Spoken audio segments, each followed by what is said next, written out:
വാർത്തയിലേക്ക് 2 വർഷം നീണ്ട വംശഹത്യയ്ക്ക് ഒടുവിൽ ഗാസയിൽ വെടിനിർത്തലിനുള്ള ആദ്യഘട്ടത്തിന് ധാരണ. വെടിനിർത്തൽ കരാറിന്റെ ആദ്യഘട്ടം ഇസ്രായേൽ മന്ത്രിസഭയും അംഗീകരിച്ചു. ഇതോടെ 24 മണിക്കൂറിനുള്ളിൽ വെടിനിർത്തൽ നിലവിൽ വരും. 72 മണിക്കൂറിനുള്ളിൽ ബന്ദികളെ കൈമാറുന്ന നടപടികളും തുടങ്ങും. സമാധാന കരാറിന്റെ ഭാഗമായി ഇസ്രായേൽ സൈന്യം ഗാസയുടെ ചില ഭാഗങ്ങളിൽ നിന്ന് പിന്മാറും. MG മിഥുനാണ് വിവരങ്ങളുമായി ചേരുന്നത്. മിഥുൻ, നമ്മളെല്ലാവരും ആഗ്രഹിച്ച ദൃശ്യങ്ങൾ അത് ഗസയിൽ നിന്ന് പുറത്തേക്ക് വരികയാണ്. പരുക്കേറ്റ വെടിയൊച്ചകൾ, ഭയന്നിരുന്ന കുഞ്ഞുങ്ങളുടെ മുഖങ്ങളിൽ നിന്ന് മാറി ചിരിക്കുന്ന കുട്ടികളുടെ ദൃശ്യങ്ങൾ നമ്മളിലേക്ക് എത്തുകയാണ്. ഈ കരാറിന്റെ ആദ്യഘട്ടത്തിന് ഇസ്രായേൽ അംഗീകാരവും നൽകിയിരിക്കുന്നു. എന്തൊക്കെയാണ് ഏറ്റവും പുതിയ വിവരങ്ങൾ? ഇസ്രായേൽ മന്ത്രിസഭയിൽ തീവ്ര വലതുപക്ഷ വിഭാഗങ്ങൾ അല്ലെങ്കിൽ ആ അംഗങ്ങൾ നേരത്തെ വലിയ രീതിയിലുള്ള വിമർശനം ഈ ഒരു ആവശ്യത്തിന്മേൽ ഉന്നയിച്ചിരുന്നു. അതായത് ഒരു തരത്തിലും ഈ യുദ്ധത്തിന് പിന്നോട്ട് പോകരുത് എന്നുള്ള ആവശ്യമായിരുന്നു ഇവർ ഉന്നയിച്ചതെങ്കിൽ അതെല്ലാം തന്നെ ഇപ്പോൾ തള്ളിക്കളഞ്ഞുകൊണ്ട് ഇസ്രായേൽ ഇപ്പോൾ ഈ ഗാസയിലെ സമാധാനം പുനഃസ്ഥാപിക്കുന്നതിന് വേണ്ടിയുള്ള കരാറിന് അംഗീകാരം നൽകിയിരിക്കുന്നു എന്നുള്ള ഏറ്റവും പ്രധാനപ്പെട്ട വാർത്തകളാണ് പുറത്തു വരുന്നത് എന്നുള്ളതാണ്. അതുകൊണ്ട് തന്നെ ഗാസയിലെ 2 വർഷത്തെ ഈ വംശഹത്യയ്ക്ക് വിരാമമാകുന്നു എന്ന് തന്നെ നമുക്ക് പ്രത്യാശിക്കാം. ഒപ്പം തന്നെ പല ദൃശ്യങ്ങളും അവിടുന്ന് പുറത്തു വരുന്നുണ്ട്. നേരത്തെ അശ്വതി സൂചിപ്പിച്ചതുപോലെ തന്നെ ആ ദൃശ്യങ്ങളിലൊക്കെ ആ കുഞ്ഞുങ്ങളുടെയൊക്കെ മുഖത്ത് ആ പുഞ്ചിരി നമുക്ക് പ്രകടമാകുന്നുണ്ട്. അതായത് വെടിനിർത്തൽ കരാറിലേക്ക് പോകുന്നു എന്നുള്ള ആ ശുഭ വാർത്ത അവിടെ എത്തിയതിന് പിന്നാലെയായിരുന്നു അവിടെ വലിയ ആഹ്ലാദങ്ങൾ പങ്കിടുകയും ഒപ്പം തന്നെ ഇനി ഇങ്ങനെ ഒരു അറുതി ഉണ്ടാകില്ല എന്ന രീതിയിലുള്ള ചില പ്രതികരണമൊക്കെ ഈ കുഞ്ഞു കുട്ടികളുടെയൊക്കെ ഭാഗത്ത് നിന്ന് വരികയും ചെയ്യുന്നുണ്ട്. കാരണം കാലങ്ങളായി, കുറേ നാളുകളായി വെടിയുച്ചകളുടെയും ബോംബുകളുടെയും ഒക്കെ ശബ്ദം കേട്ടാണ് ഈ കുഞ്ഞുങ്ങൾ കഴിഞ്ഞിരുന്നത്. ഒന്ന് സമാധാനമായി ഉറങ്ങാൻ കഴിയാത്ത പല നാളുകളായിരുന്നു ഉണ്ടായിരുന്നത്. അതിനൊക്കെ ഒരു വിരാമം വരുന്നു എന്ന് തന്നെ നമുക്ക് കരുതേണ്ടിയിരിക്കുന്നു. എന്തായാലും ആദ്യഘട്ട ചർച്ചകളാണ് ഇപ്പോൾ ഒരു വിജയത്തിലേക്ക് എത്തിയിരിക്കുന്നത് എന്നുള്ളതാണ്. അതിൽ വെടിനിർത്തലും ഒപ്പം തന്നെ ഈ ബന്ദി കൈമാറ്റവുമായി ബന്ധപ്പെട്ടുള്ള വിഷയങ്ങളുമായിരുന്നു ചർച്ചയ്ക്ക് വരികയും ചെയ്ത് അടുത്ത 72 മണിക്കൂറിനുള്ളിൽ തന്നെ ഈ ബന്ദികളെ കൈമാറാനാകുമെന്ന് തന്നെയാണ് പ്രതീക്ഷിക്കുന്നതെന്നാണ് പ്രസിഡന്റ് ഡൊണാൾഡ് ട്രംപ് സോഷ്യൽ ട്രൂത്തിലൂടെ വ്യക്തമാക്കുകയും ചെയ്തിരിക്കുന്നത്. ഒപ്പം തന്നെ അടുത്ത 24 മണിക്കൂറിനുള്ളിൽ വെടിനിർത്തലിലേക്ക് എത്താൻ സാധിക്കുമെന്നുള്ള വിവരങ്ങൾ കൂടി, അത്തരത്തിലുള്ള സുപ്രധാന വിവരങ്ങൾ കൂടി പങ്കുവെക്കുന്നുണ്ട്. ഒപ്പം ഈ ഹമാസും ഇസ്രയേലും ഈ ധാരണയിൽ ഒപ്പുവെക്കുന്ന വേളയിൽ അമേരിക്കൻ പ്രസിഡന്റ് അതിന് സാക്ഷ്യം വഹിക്കാൻ എത്തുമെന്നുള്ള വിവരങ്ങൾ കൂടി പുറത്തു വരുന്നുണ്ട്. ഒരു അനൌദ്യോഗിക വിവരമാണ്, അതിലൊരു സ്ഥിരീകരണത്തിലേക്ക് ഇതുവരെയും എത്തിയില്ല എന്നുള്ളതാണ്.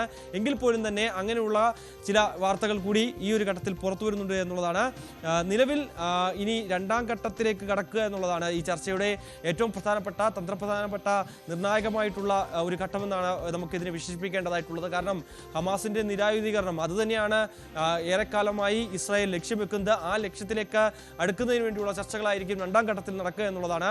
അതിൽ ഏതൊക്കെ കാര്യങ്ങളാണ് ഉരുത്തിരിഞ്ഞ് വരാൻ പോകുന്നത്, ഒപ്പം തന്നെ ഹമാസ് മുന്നോട്ട് വെച്ചിട്ടുള്ള ചില ഉപാധികളുണ്ട്, ആ ഉപാധികൾ അംഗീകരിക്കുമോ എന്നുള്ള കാര്യങ്ങൾ നമുക്ക് ഇനി കണ്ടറിയേണ്ടിയിരിക്കുന്നു. എന്തായാലും നിലവിലെ സാഹചര്യത്തിൽ ഈ ബന്ദികളെ ഉടൻ തന്നെ കൈമാറ്റം ചെയ്യും. ഈ വെടിനിർത്തൽ ഏറ്റവും ആശ്വാസകരമായ കാര്യം.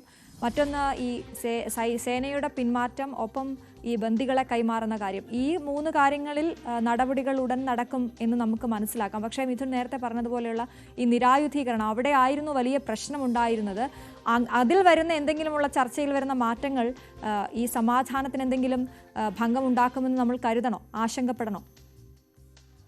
അശ്വതി, നിലവിലെ സാഹചര്യത്തിൽ ഈ ട്രംപ് മുന്നോട്ട് വെച്ചിട്ടുള്ള 20 ദിന പദ്ധതിക്ക് ഒരു അനുകൂല നിലപാട് തന്നെയാണ് ഹമാസ് സ്വീകരിച്ചിരിക്കുന്നത്. പക്ഷേ ചില കാര്യങ്ങളിൽ, ചില വ്യവസ്ഥകളിൽ അവർ വിയോജിപ്പ് രേഖപ്പെടുത്തുകയും അതിന് പകരമായി മറ്റു ഉപാധികൾ ഇവർ മുന്നോട്ട് വെക്കുകയും ചെയ്തിട്ടുണ്ട്. അതിലൊന്ന് സമ്പൂർണ്ണ വെടിനിർത്തലാണ്. താൽക്കാലികമായിട്ടുള്ള ഒരു വെടിനിർത്തലിനെ ഞങ്ങൾ അംഗീകരിക്കില്ല എന്നുള്ളതാണ്. കാരണം നമുക്കറിയാം, മുൻകാലങ്ങളിലും സമാനമായ രീതിയിൽ വെടിനിർത്തൽ ഉണ്ടായിട്ടുണ്ട്. പക്ഷേ അത് ഇസ്രായേൽ പലതവണ ലംഘിക്കുന്നുണ്ടായിരുന്നു, ഹമാസും പലതവണ ലംഘിച്ച പശ്ചാത്തലമുണ്ട്. അത് പൂർണ്ണ തോതിലേക്ക് പോകാൻ ഒരു തരത്തിലും സാധിക്കാത്ത ഒരു സാഹചര്യമായിരുന്നു ഉണ്ടായത്. അതുകൊണ്ട് തന്നെ ഒരു പൂർണ്ണ വെടിനിർത്തൽ വേണമെന്നുള്ള ആവശ്യമായിരുന്നു പ്രധാനമായും ഇവർ മുന്നോട്ട് വെച്ചിട്ടുള്ള ഉപാധി.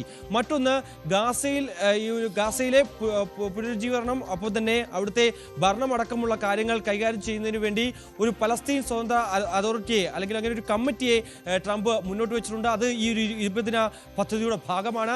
ആ കമ്മിറ്റിയിൽ ഉടൻ തന്നെ ഇക്കാര്യത്തിലൊരു അന്തിമ തീരുമാനമെടുക്കണം. ഒപ്പം തന്നെ പലസ്തീനിൽ നിന്ന്, ഗാസയിൽ നിന്നൊക്കെ പലായനം ചെയ്തു പോയിട്ടുള്ള ജനങ്ങളെ തിരികെ കൊണ്ടുവരുന്നതിന് വേണ്ടിയുള്ള നടപടികളൊക്കെ ഉടൻ തന്നെ കൈക്കൊള്ളണം. ഒപ്പം ഇവർക്ക് ഭക്ഷണവും മരുന്നും ഒക്കെ വിതരണം ചെയ്യുന്നതിന് വേണ്ടിയുള്ള നടപടികൾ ഊർജിതമാക്കണം. കാരണം പല ട്രക്കുകളും തടഞ്ഞു നിർത്തിയേക്കുന്നതടക്കമുള്ള ചില റിപ്പോർട്ടുകളൊക്കെ പുറത്തു വരുന്നുണ്ടായിരുന്നു. അവിടേക്ക് ഭക്ഷണ സാമഗ്രികളോ ഒന്നും തന്നെ എത്താൻ പറ്റാത്ത സാഹചര്യം ഉണ്ടായിരുന്നു എന്നുള്ളതായിരുന്നു ഇതിലേറ്റവും പ്രധാനപ്പെട്ട കാര്യം. മറ്റൊന്ന്, ഏറെ ദീർഘകാലമായി ഇത്തരത്തിലൊരു ഉപരോധം ഈ മറ്റ് അതായത് ഈ നിർമ്മാണവുമായി ബന്ധപ്പെട്ടും ഒപ്പം തന്നെ മരുന്നുകളുമായി ബന്ധപ്പെട്ടും ഒക്കെയുള്ള കാര്യങ്ങളിൽ ചില ഉപരോധം ഇസ്രായേൽ ഏർപ്പെടുത്തിയിരുന്നു. ആ ഉപരോധം പിൻവലിച്ചു പോകണം എന്നുള്ളതാണ് മറ്റൊരാവശ്യം. പൂർണ്ണമായും സേന ഗാസയിൽ നിന്ന് വിട്ടുപോകണം എന്നുള്ള ഒരു ആവശ്യം കൂടി മുന്നോട്ട് വയ്ക്കുകയും ചെയ്തു. അങ്ങനെയെങ്കിൽ ആ ഉപാധികൾ അംഗീകരിച്ചാൽ സ്വാഭാവികമായും ഈ നിരായുധീകരണം അടക്കമുള്ള കാര്യങ്ങളിലേക്ക് വഴി തുറക്കുമെന്നുള്ളതാണ്. അങ്ങനെ ഒരു അനുകൂല നിലപാട് ഹമാസ് സ്വീകരിക്കാനുള്ള സാധ്യത തന്നെയാണ് കാണാൻ സാധിക്കുകയും ചെയ്യുന്നത്. എന്തായാലും